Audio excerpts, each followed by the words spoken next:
Hello, my name is Don Minton. I'm running to be your next commissioner of the Texas General Land Office.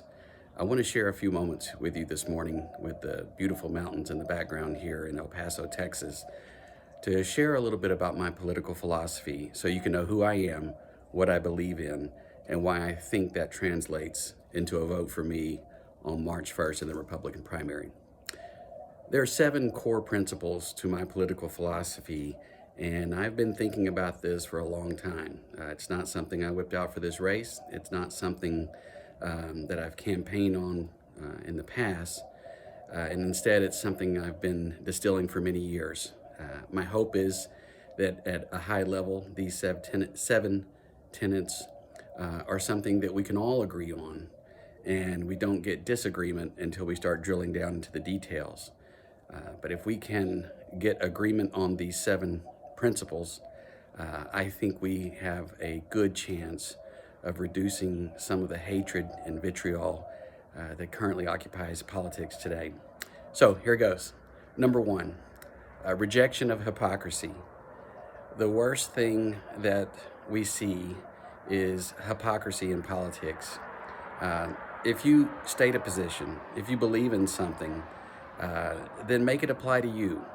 No one likes a hypocrite. Um, I don't know that we need to explain that anymore. Don't be a hypocrite. If you believe in something, make it apply to you as well. Number 2, it's the policies that matter, not the people.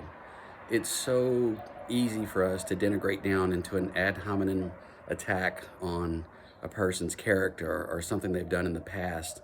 Uh, that's not what's relevant in these political conversations. What matters is what the policy that's being espoused and whether or not it's logical, it makes sense, it's true to your political philosophy. Let's set aside the personal attacks. Let's don't be mean to each other. Let's have a civilized discourse. We can agree to disagree on many things and still agree on a few things.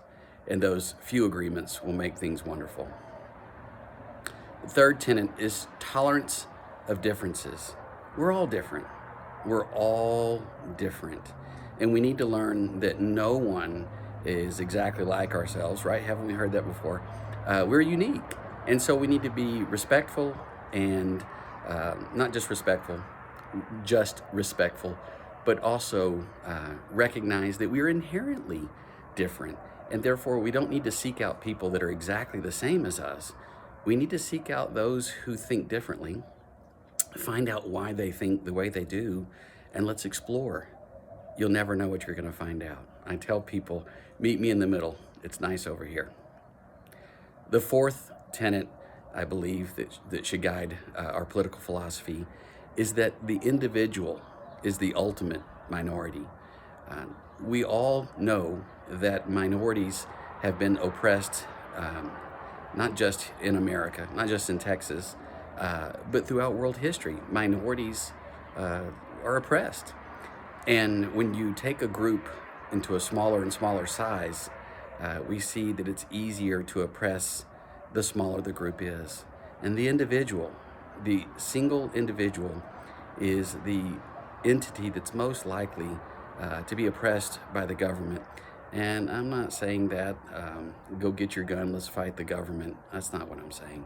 I'm simply saying that individual rights are the backbone. They are the core of our society and that which has made it function so well, despite our shortcomings and despite the long distance we sometimes have to go in different areas. We can't forget that it is the respect for this individual liberty that has gotten us this far. And when we start to chip away at that individual liberty, we are literally chipping away at the very foundation that helps us get better. So if we hope to get better in some areas that we may identify where we have work to do, we don't start with chipping away individual liberty. That's my fourth tenet. The fifth tenet is that if we want to look at society and how we carry ourselves through society, an analogy is that we're all pulling a wagon. And we recognize not everyone can pull the wagon. That's just not realistic. But by the same token, uh, everyone can't ride in the wagon. You have to have a lot of people pulling and as few people riding in the wagon as possible. And I think if we just will say that, if we'll agree at a high level that that's what we want to work towards, is having as many people pulling the wagon and as few people riding in the wagon, then we can begin to start working out the details. But let's acknowledge that that's where we want to be, is with as few people riding in the wagon, as many people pulling the wagon. Because if you have pulled that wagon, if you've held a job, if you've received a paycheck, if you have purchased a car, if you've purchased a home, if you've built a life, you know the sense of empowerment that is given to you as a person by working hard and achieving great results. And when we create a society that encourages you not to work, not to buy a home, to jump in the wagon and let someone else take care of you, we are fundamentally destroying the thing that makes us a unique nation, a unique state. And we need to make sure that we recognize that is what is dangerous. We all need to aspire to pull the wagon. My sixth tenet is, simply put, that we know as a government, we have to do things as a government. It's a little unrealistic to say there should be no government. That would be anarchy. Governments must pay for the roads. Perhaps you can hear the cars in the background, right? The government must do that. We can't turn that over to private industry. The Constitution of the great state of Texas, going back to the Declaration of Independence for the state of Texas, promises that there will be free public education for all who reside in the state. That's a promise that I want to honor as your next land commissioner. And that's a promise that means in order for the state to do something, to build a road, to host an army, to provide public education, it must take from individuals taxes. And in some instances, like what I just described, it's necessary. We all have to be prepared to pay taxes for those core functions that only the government can undertake. But we also need to recognize that every single time a tax is imposed and every single time a tax dollar is spent, we are taking from the citizenry. We're taking their property, and that is what is an anomaly. And so you need to make sure, if you're in government, that when you're doing that, you recognize that you're treading on thin ice. You recognize that you're going against the norm of ultimate freedom. Because when you take someone's taxes, when you take their dollars and turn them into taxes, and you spend those tax dollars, you're taking their money. And you need to be very careful and very diligent in how you do that. So this idea of departure from freedom, this very complex sixth tenet, let me expound on it a little bit more.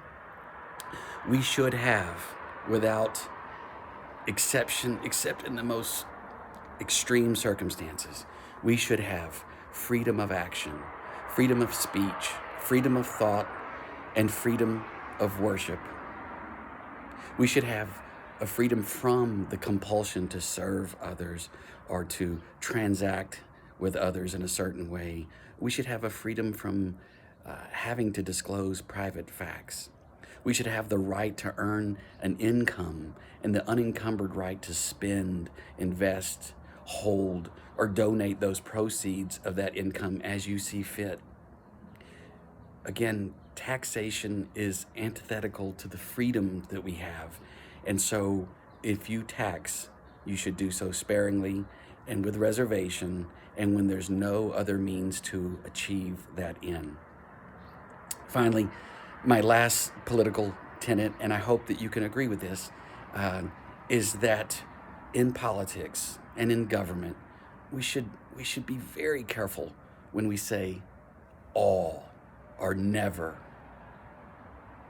The bottom line is We must retain our critical ability to think about situations and recognize that very, very often we need to explore the exceptions. We need to explore the circumstances where 99% of the time this rule applies, but there may be chances where it doesn't. The example I gave earlier for schooling, we have to tax for schools. We have to tax ourselves so that we can pay for good schools so that every child in the state of Texas gets a first-rate education. Now, there are things that we can do to minimize that tax, and that's one of the things that I hope to do as your next land commissioner. I'll save that for another video. For everyone watching today, I really appreciate your time. Again, one more view of the beautiful Franklin Mountains, and may everyone have a blessed day.